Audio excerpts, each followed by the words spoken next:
Hi, I'm Llorraine Neithardt, and maybe you've seen my introduction in the last video, and my channel is Venus Unplugged. And what we're going to be doing here, the Royal Invisible We, that is discuss right now the concept that I've been moving through for the last 25 years and thinking about a lot, and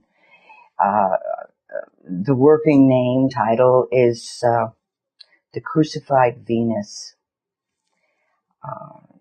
because I feel that at the heart of so much of what we as a people, we as a civilization, that beauty is terrifying.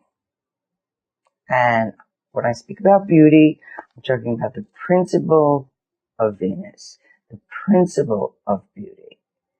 Not fashion, although it has its moments. Not against fashion. I love fashion. But this is about beauty of being, or what the essence of beauty may be, and not the kind of pink porn of just making beauty a sexual object and that's it. All right. That it really it is eros. It is beauty. Certainly can be erotic, but more so, Venus is the principle or the goddess who evokes imagination. And imagination is at the heart of Psyche, is at the heart of life, it's the heart of art and fear. And we can use imagination in a negative way and get paranoid that, somebody wants to harm you.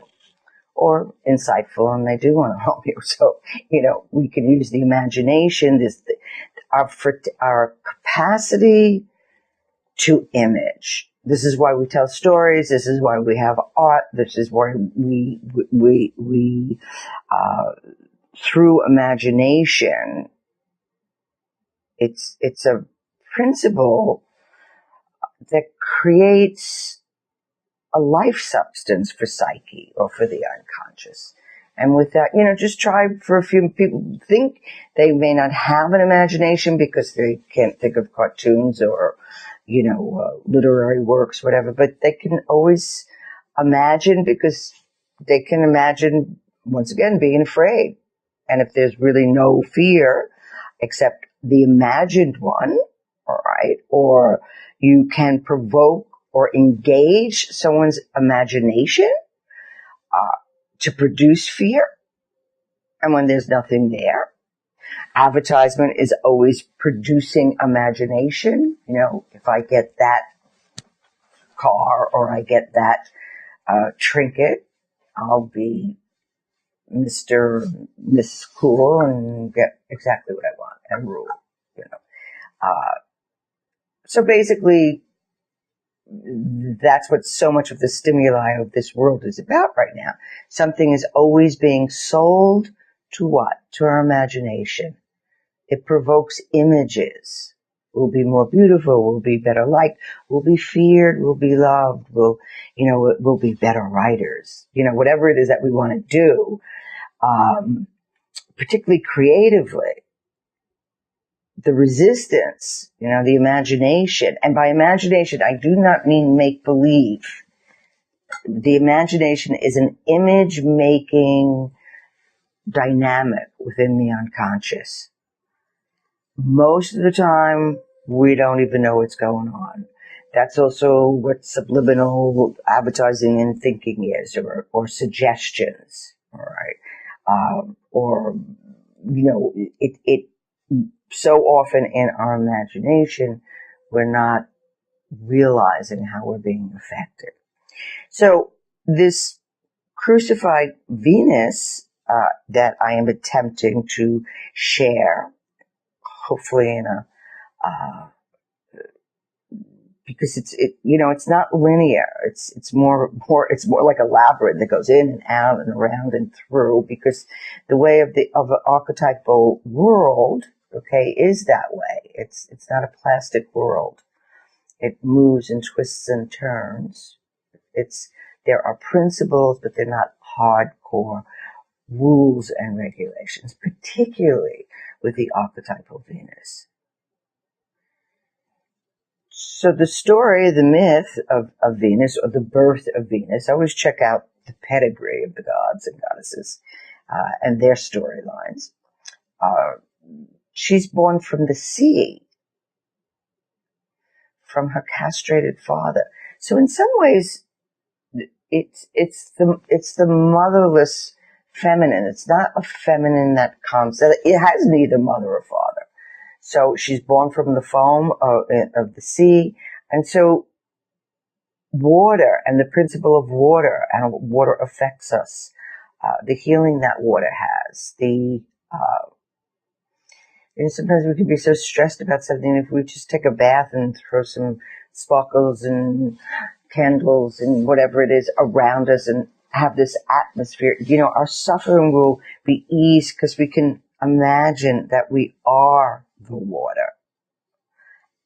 And little do we know it, but we're being immersed into one of Venus's principles, which is water, right? And of course, whatever strikes us as beautiful, it's penetrating. One of Venus's sidekicks or lovers, she has many, is Mars, which is the principle of war. And so when Mars is hanging out with Venus, there's not going to be a lot of war. Okay, so the Venus principle absolutely can create a desire even stronger than kind of, the thinking where we're going to have the power over something. The imagination of desire trumps all of that. So it's another reason why she's feared. And I'm not saying this is conscious. All my attempt here is for the viewer, and that would be you, and you know who you are. Okay? Start noticing, just subtly, because this stuff is so profound and yet so subtle. And it's kind of like, if we don't know the name for something, we never notice it. Or if we're trying to articulate a feeling, but we don't know about the unconscious or different words that have to describe different feeling functions, we're just in this constant state of angst. But when somebody says, "Oh no, that's not guilt, that's shame," and shame is something that our body experiences, and shame is something where if you don't catch it, the danger of shame and shaming people, and bullies shame people, okay? People shame people because they want to bully them into something. And if you tend to be susceptible to shame because somewhere along the line you were experiencing it, or you feel that you hold that shame, the thing about shame is what it says is you are the shame. You are the sin. You are it. Now, if you then start thinking, feeling, imagining beauty, it's hard to feel shameful and beauty at the same time. So you replace it, or if you're feeling wounded or just lonely or whatever one is feeling, look at something beautiful. Go to a museum. Look at art. Look at a child's face or a cat's face. But the cats are real right now. Start noticing whatever it is that however you experience beauty. All right. Go to that place. Feel it in the body. Because that's also where it lives. Because you're constantly being manipulated through all sorts of false manipulations and told this is really, in a sense, the word that comes to me is blasphemous to one's own soul, to be manipulated or tricked out of one's own sense of beauty. Words can be beautiful. Poetry can be beautiful. It's like there's a saying, never harm a poet. Now, that could also mean the poet can get back to you and write a real ambitious poem about you. But that doesn't usually happen that way. But just, don't harm that poet, that person that can express the unexpressible within ourselves. And so the crucified Venus is to start noticing, okay? Now, the cross of crucifixion, okay, so what's the symbol of the cross, all right? So there's the equal cross, which is the equal cross. That also becomes the square. That's also the number 4. The Christian cross is, the middle line is pulled up. But the cross is always spirit into matter. That's what it means. And at the center point, wherever that center point of those crossroads, okay, that is where the action is. That's where the divine meets matter. Or death meets life, or life meets death.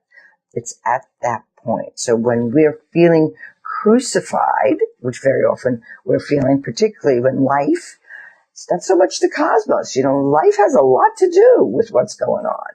It's not just the cosmic forces that we're pleasing and not pleasing, or the fate of the cosmic forces. Life itself, we're standing on matter. And she will have her way. Those are the principles of life. So we're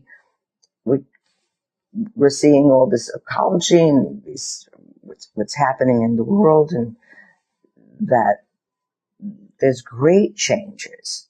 Maybe they haven't broken loose yet. You can't see them yet. But people are changing little by little because they're understanding what's happening. So this feeling of the crucified Venus, so how did this come about? I guess it was like 1984 or something. Here, I just wrote this. So the Venusian task of advancing the evolutions of one's feeling value may be lost but not forgotten. So the feeling value is what we experience as important, okay? If on a feeling level, if we're related to time, and time is important to us. So if somebody is, chronically late, that's going to offend, that it actually hurts your feelings. But somebody who doesn't value that, it doesn't mean that they don't value you. It's just they don't get what you're upset about.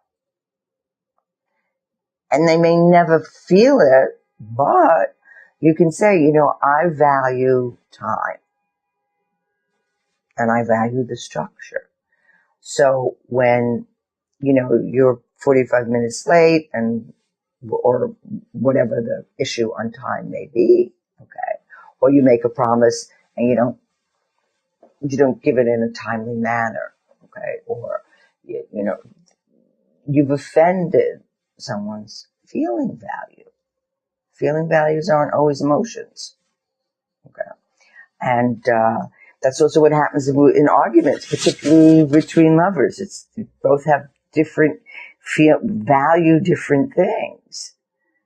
And when they go to communicate, the other one doesn't know what the other one is talking about because it hasn't been clarified. The feeling value. Where is Venus in all of this? But she's also the principle of relatedness, right? It always wants to kind of come together, but if it can't come together, well, then she's going to break everything apart, okay? And she's not a personal she. When I say she, I mean the feminine, both in men and women. This isn't the girls' team. So our cultural attempts have been, we're made to punish, to discipline, to imprison, to entrap, or destroy, feminine values towards ourselves or the other. Thus becoming, she becomes an inner goddess depressed. So sometimes when we feel depressed, is it our Venusian nature? And we certainly can crucify her all by ourselves, by just an attitude towards ourselves. Instead of understanding, this has beauty in it. Where is the Venus? Venus is also the laughing one. So she's, I wouldn't want to cross her, but she would prefer to laugh and be more loving and delight. Sometimes if you're having a hard day, give yourself a surprise party. Just do something that you wouldn't normally do, or put something under your pillow. So when you go to bed at night and you put your hand on the pillow, wow, there's something that for you that you forgot you did, and it's magic. You can imagine, it's a Venusian, it's a loving gift. Very, very important because of how we treat her and her within ourselves too. So she can become depressed. She becomes this goddess depressed. And an encounter with Venus it's an archetypal encounter. So it's not something we can conjure, dress up for it, and we certainly can create a beautiful environment, but she doesn't always show up for that. Okay? She shows up in our imagination. Okay?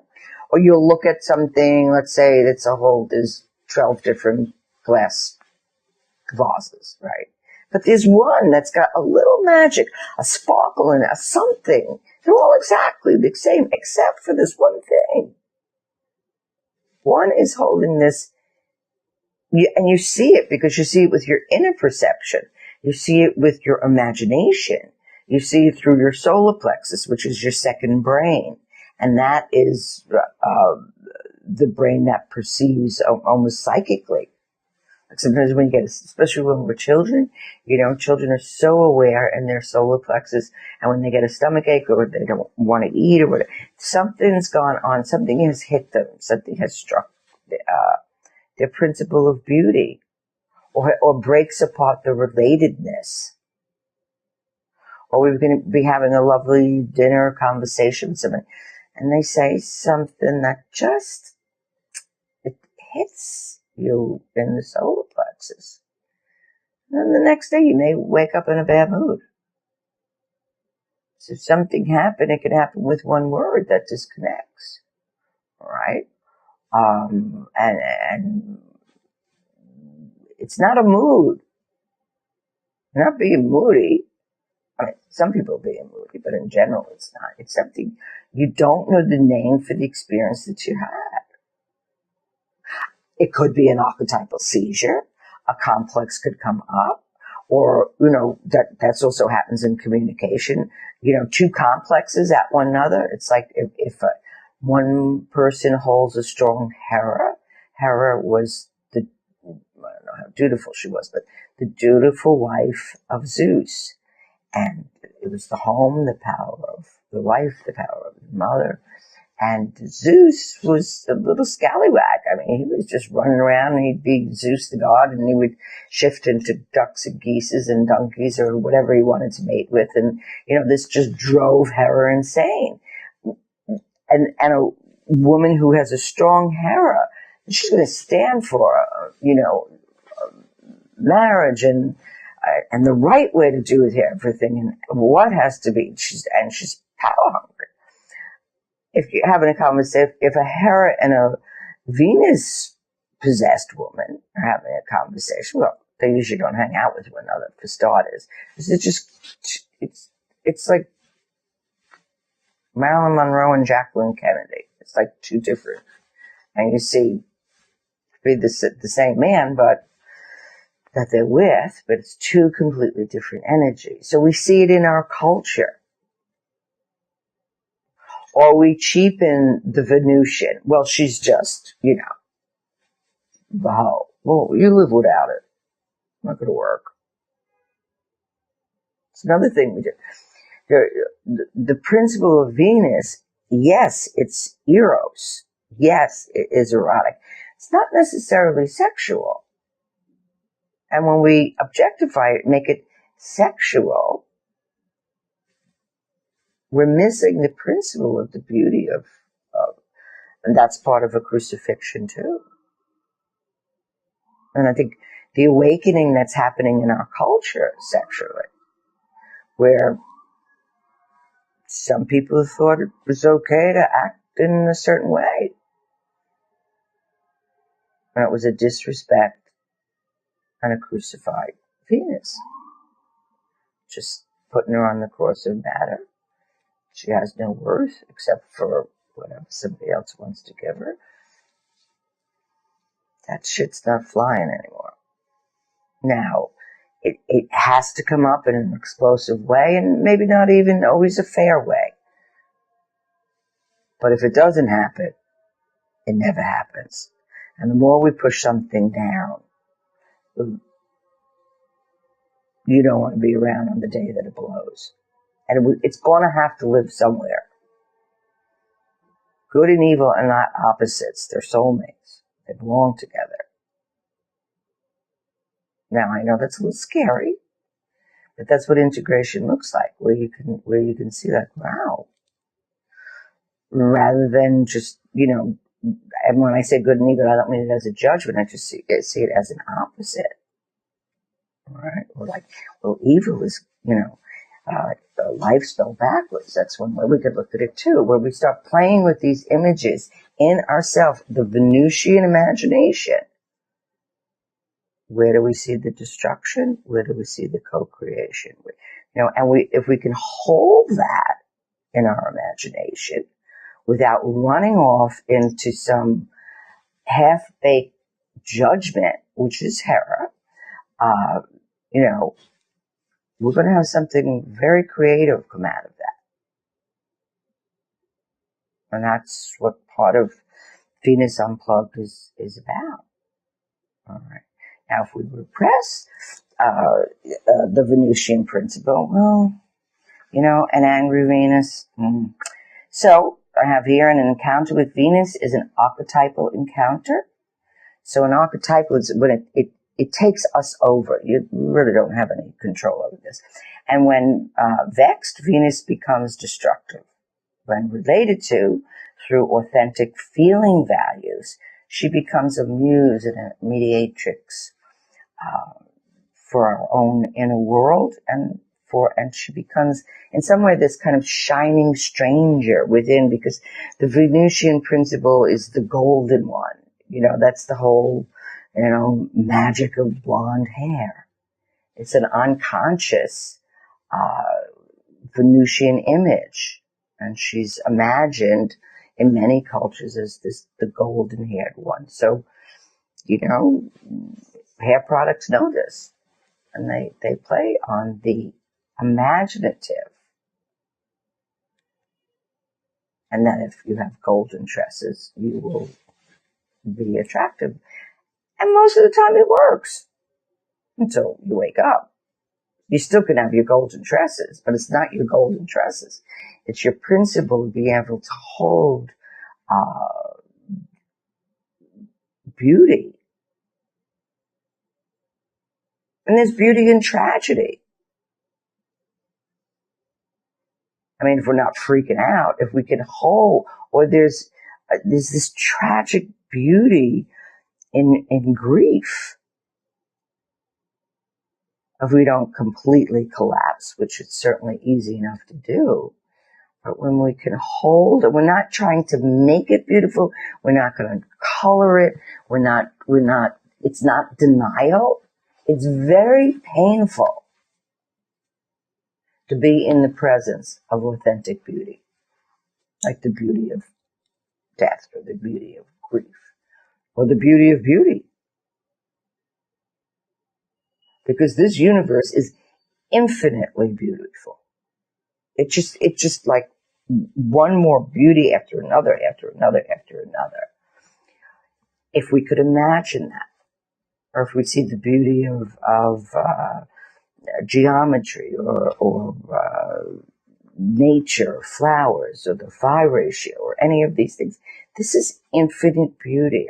And we have to turn from it because as human beings, we're discovering, I mean, I can't say what we are as human beings. I just could say what, my experience as being a human being is to explore.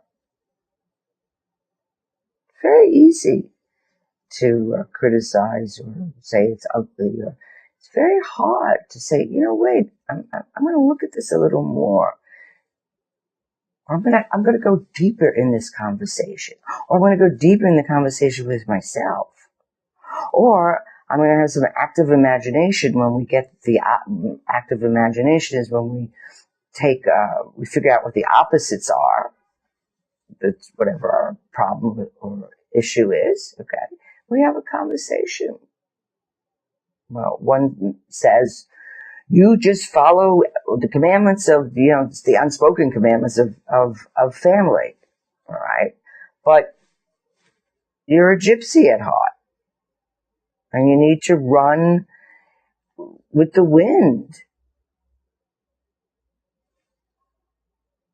So how do you have a conversation with the gypsy that wants to run with the wind? All right.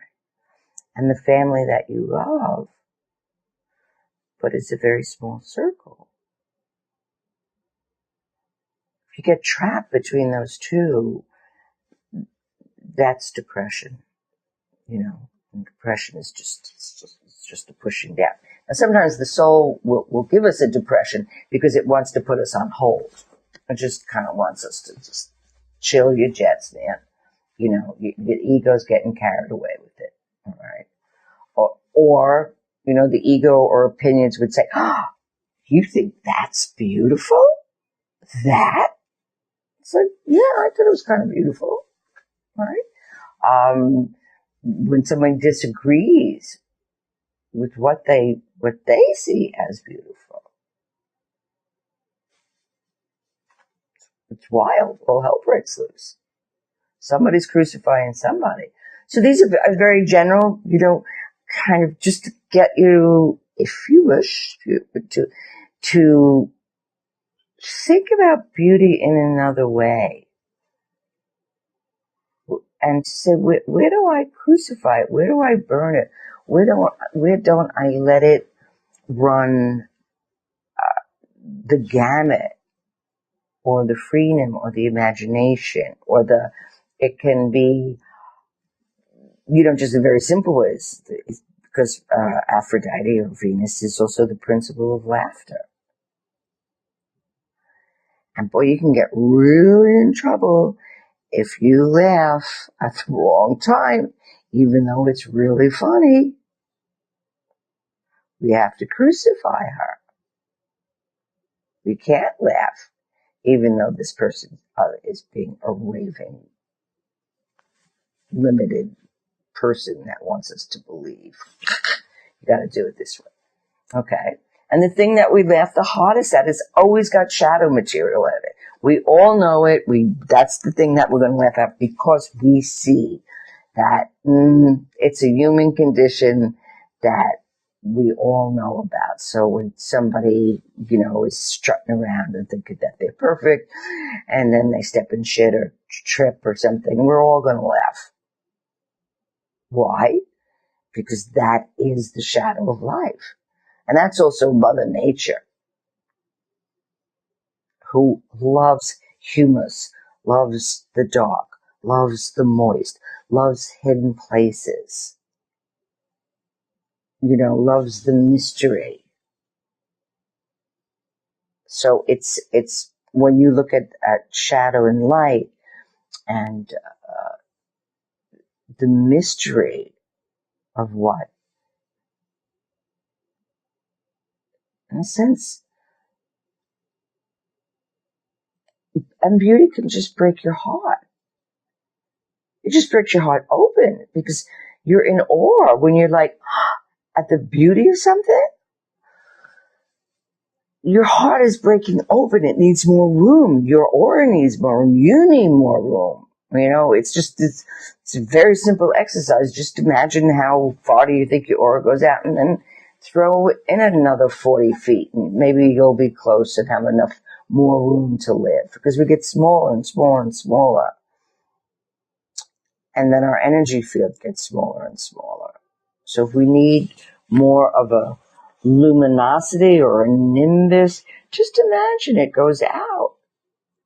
Don't you remember when you were a kid, you had that feeling like, I could travel to the moon if I wanted to. Well, you know what? You can. Because your imagination can. And it could be there.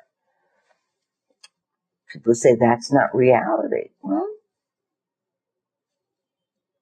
that's to be proven. But if we could imagine a solution, just the willingness to imagine. It's almost like calling up a magus. A magus is a magician within ourselves, the archetypal magician. Says, well, if you throw a little of this in, you change a little of this, and maybe stop using, you must, and instead of, union. Now, if you're in a conflict, do you just want to win because you just want to win? Which is a form of bullying? Or do you want a solution? Which means the possibility of a compromise. There has to be a win-win and a loss-loss. Because when there's the absolute, or it's like an absolute truth, well, good luck with that one. There are many, many truths. That one truth, I think, all blends together, and that's why we have to have so many different truths, belief systems, or whatever it is, because they're all possibilities. It's a mosaic. It's not just the one. And that's the infinity of creation. That's the infinity of beauty. If we could deeply feel the beauty of another person's belief system, you don't have to walk it or wear it. But just, it's beautiful to them. There's a Venusian quality in their art, in their beauty, in their dress, in their culture, in their food, in their love. We could just try it, to look at it. I mean, most of the time with the crucified Venus, besides the fact that the world is constantly distorting our relationship, and if no one even thinks, I mean, this has been cooking in me for 30 years, and when I first thought about it, it just kind of came through in a dream, which is where most of my stuff comes from. And if it comes in a dream, it's law. I work on it. I look at it. I take it very seriously, because for me, the dream world and the dream is the one and only true guru, because it knows me. It knows my psyche. And it constantly, the dream is always telling us what we don't know about ourselves. And there's so much we don't know about ourselves, particularly since the average person has about 5 dreams a night. All right? And again, rather than crucifying it with, well, that's just, undigested food. I've never even figured that one out. Like, indigestion is giving me, like, a movie. It's like, wow, that's kind of interesting. It's what some people believe, okay? And I'm sure there's a alchemical physical transformation of digested food, giving us images too. But the real dream is it's telling us. You will have more trouble with most people when you try to have them even just notice their beauty. or there are parts of them that are so Venusian. They'll follow you, hook, line, and sinker. If it's like, oh, well, yeah, you're troubled, and yeah, you got a shadow. Yeah.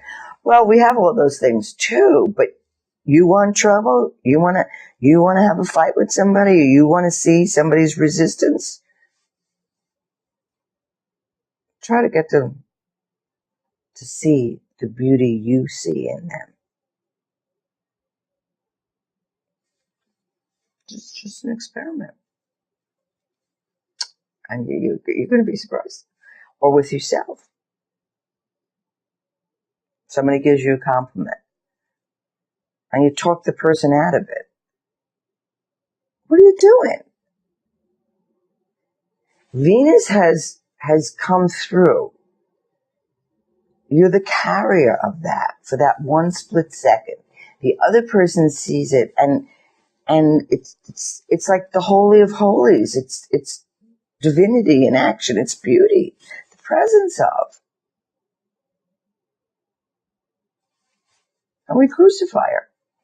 We crucify the principle. Oh, no. Oh, me, my hair looks like today, or, I gained weight, or, oh, no, and, my sister's beautiful. It's a crucifixion. You've hung it on the cross to be tortured.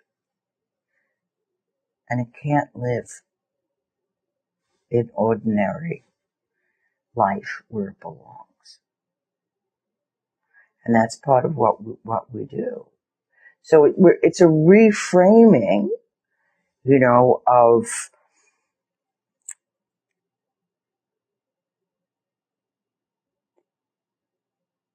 how we harm ourselves.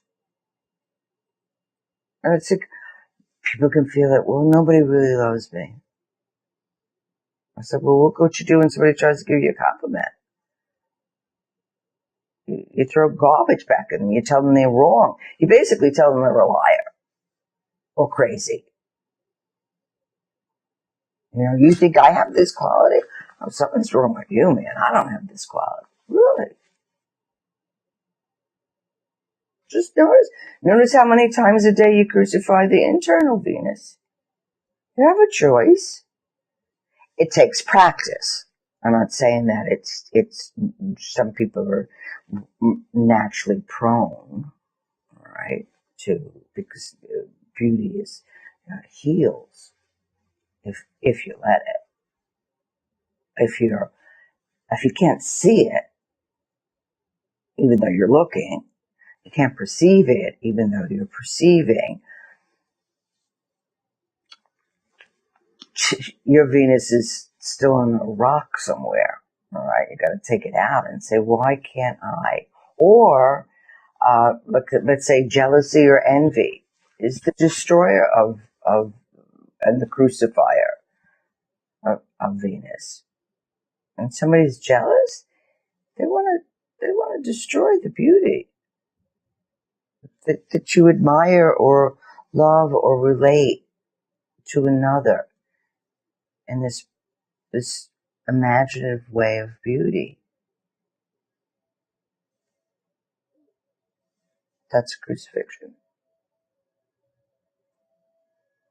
Or envy. Envy just wants to decimate the soul and break it apart. Because the wound of people that are suffering envy is a wound that they don't feel a connection to the beauty. They don't feel a connection to goodness. And if they see what they perceive as good, right, there's a very kind of primitive belief that there's only an X percentage of good. And if you're too good, you've got like 1% of their good. And you've got their good, they can't have their good.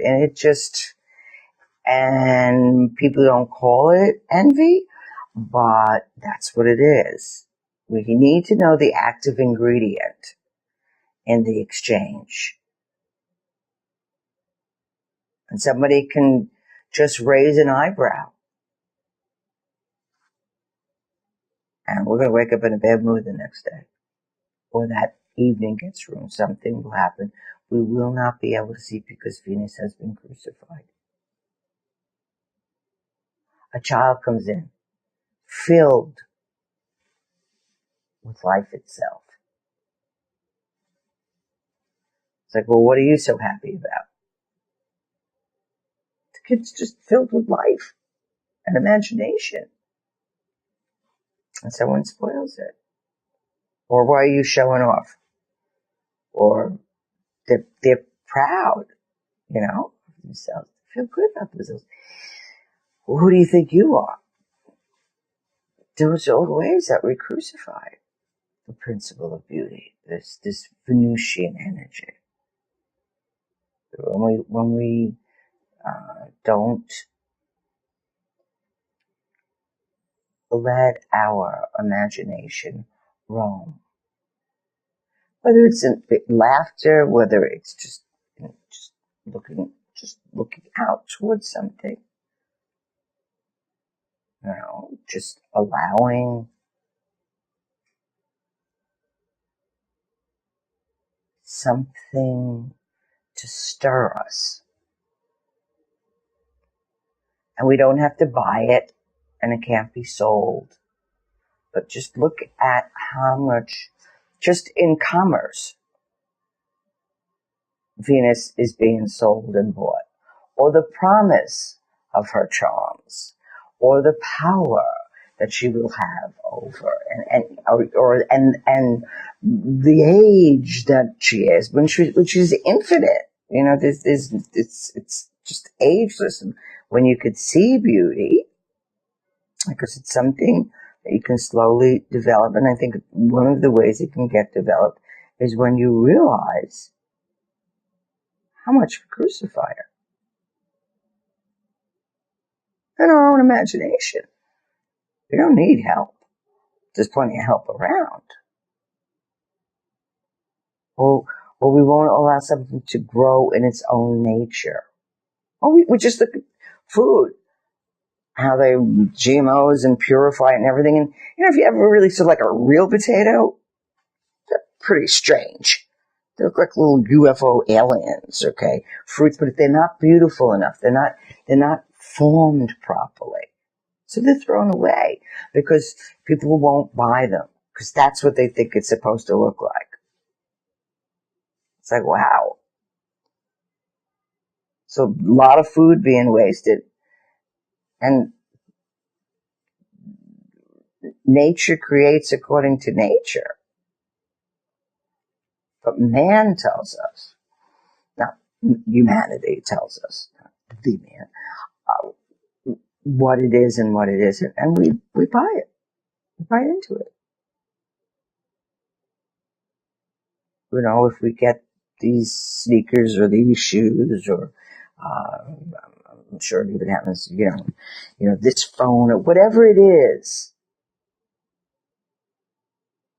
it's there's always this element of the Venusian energy, or Venus somehow is going to make you more attractive, smarter, beautiful, younger, all the stuff she's not. Because with the principle of beauty is also, and the Venusian energy is also integrity. She's also terrifying to the culture because she is the principle of abandon. She can just abandon into laughter, abandon into passion, into anything. She doesn't have to win. Now, if you offend her, well, she certainly has a dark side. We can see that in myth. So this is what I'm going to be working with for the next couple of YouTubes. So you don't have to send me flowers, but I would like it if you just push that button and sign up so you'll know when we're going to be doing more talks. And as I said, this isn't a formal lecture as much as it is musing. Venusian, Venus Unplugged, Venus musing, and we will be continuing to look at crucified Venus. And hopefully you'll reflect a little. So if you have a really, really strong reaction, like this is really crazy shit, okay, that's okay, that's cool. But look at that reaction. Because something got triggered. You know, you could take this or you could leave it. But if it's really like, what? Dude, you got some inner work to do. And that's where the action is. It's in the inner world. And that's what changes the outer world. So, till we meet again, bye-bye.